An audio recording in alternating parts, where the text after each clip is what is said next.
Hey everyone, it's Adam. I'm here right by Coconut Point.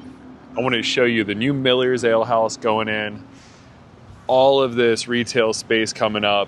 At the end there, it's McDonald's. So you're seeing, this is Rapolo right here across the street from me, and the fire station right over here. Fountain Lake's right across the street. So you're seeing this area is totally changing here. Now, the big thing today that I wanted to come to you and talk to you about is I just got the new market report here for March. And this is going to be specifically for Naples, as it's from the Naples Area Board, which I'm a member of.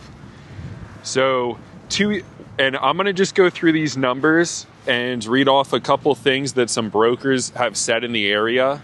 I'm not going to name them or anything like that. So overall inventory in Naples is up by 36%, sitting at right over 7,320 properties. Overall pending sales are down by 28% here, sitting at 843. The median closed price has actually increased by 4%, and that sits at exactly $650,000. Now, you'll see on here another broker comments about prices coming down in certain areas, and we'll go over that here in a little bit. So don't get misled when you see the median price increase by 4%. Most properties are doing the opposite here. New listings are down by 0.1%, which is potentially a good sign that, we hit a max amount of properties that could actually hit the market. Overall closed sales are down by 10%, sitting at 584 properties. Now, the average days on market is up to 85 here in Naples, which is up by 23%. If you have any questions about these numbers, or you want to know how they specifically affect the value of your home, please contact me and we'll make sure to get you a specific market report done for your property. Now let's go through what some of these brokers said here. 2 years ago, we were complaining about only having 2,800 homes in inventory. Now, he says February's inventory was far from the 12,000 properties we had in inventory during March 2007. So they're comparing the last market depreciation decline compared to this one, and the fact that they parallel those two events shows you where we stand. So he's saying at that time we had over 12,000, and the circumstances are much different today than what caused the last market downturn. And that definitely is true. There was a lot of lax lending practices during that period. A lot of no income, no job verification loans going out. Now let's see what someone else said. If you bought a home before the pandemic, you're in a very good position if you decide to sell today. Relatively true. You're finding out that most people that purchased during the pandemic and during all of the excitement are now hitting a point where they might have to write a check to sell.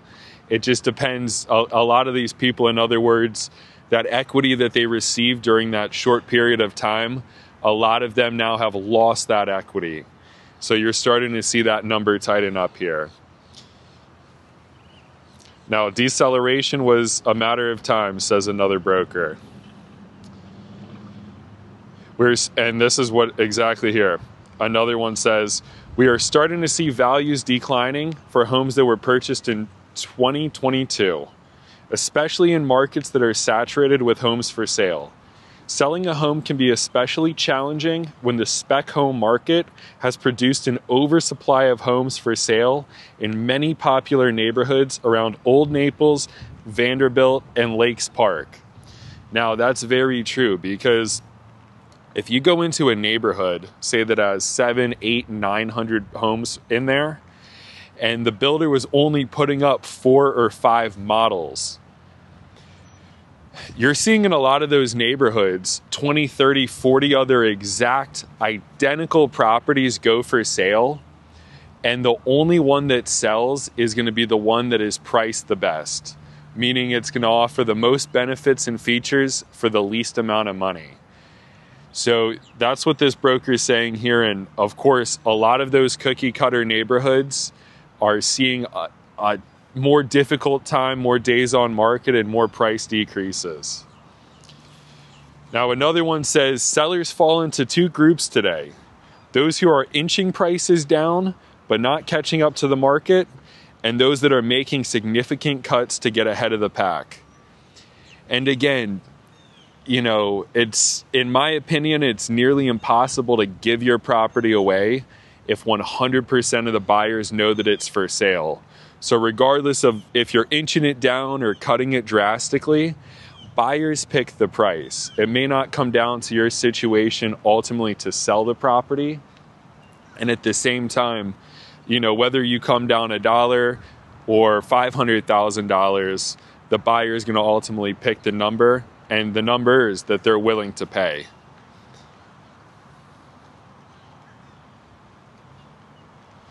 Now, they note that it is performing much better than other markets in Florida, such as Sarasota and Palm Beach. Now, it's, as you've seen other videos that I have here, the markets aren't too far off from Sarasota there. Buyers seeking the right home in Naples can afford to be highly selective, adds another broker.